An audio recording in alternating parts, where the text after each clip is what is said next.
पिंपळगाव टोलनाक्यावर 535 किलो गांजा जप्त. नाशिक ग्रामीण जिल्ह्यात पिंपळगाव पोलिसांची धडक कारवाई. 1 कोटींचा मुद्देमाल जप्त. धुळे जिल्ह्यातील एक आरोपी अटकेत.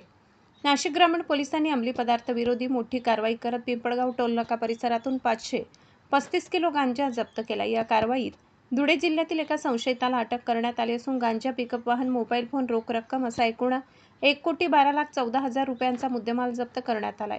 पोलीस अधीक्षक नाशिक ग्रामीण, अप्पर पोलीस अधीक्षक मालेगाव, अप्पर पोलीस अधीक्षक नाशिक ग्रामीण यांच्या मार्गदर्शनाखाली अवैध व्यवसाय व अंमली पदार्थ तस्करी विरोधात विशेष मोहीम सुरू आहे. या अंतर्गत 14 जुलै रोजी पिंपळगाव पोलीस ठाण्याचे पोलीस निरीक्षक गणेश गुरव यांना गुप्त माहिती मिळाली की नाशिकहून मालेगावच्या दिशेने जाणाऱ्या MS06 BG 1776 क्रमांकाच्या पिकअप वाहनातून गांजाची तस्करी होत आहे.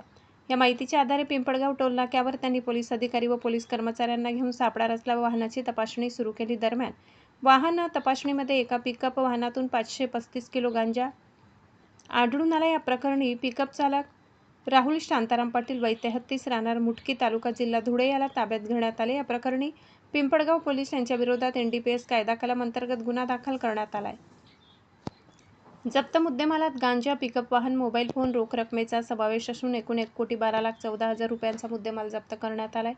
या कारवाईत पिंपळगाव पोलीस ठाण्याचे पोलीस निरीक्षक गणेश गुरव, सहाय्यक पोलीस निरीक्षक भोर, सहाय्यक पोलीस निरीक्षक आव्हाड, पोलीस उपनिरीक्षक अंबादास बैरागी, सहाय्यक पोलीस उपनिरीक्षक रामभाऊ वायकंडे, पोलीस हवालदार संतोष शिंदे, अनिल जाधव, पोलीस कॉन्स्टेबल भाऊसाहेब धात्रक, विकास वाडुंजव, पोलीस प्रशांत उगले, नितीन गाढवे, कॉन्स्टेबल मनीषा कदम, चंद्रकांत निकम, योगेश देशमुख व कर्मचाऱ्यांनी ही कारवाई केली.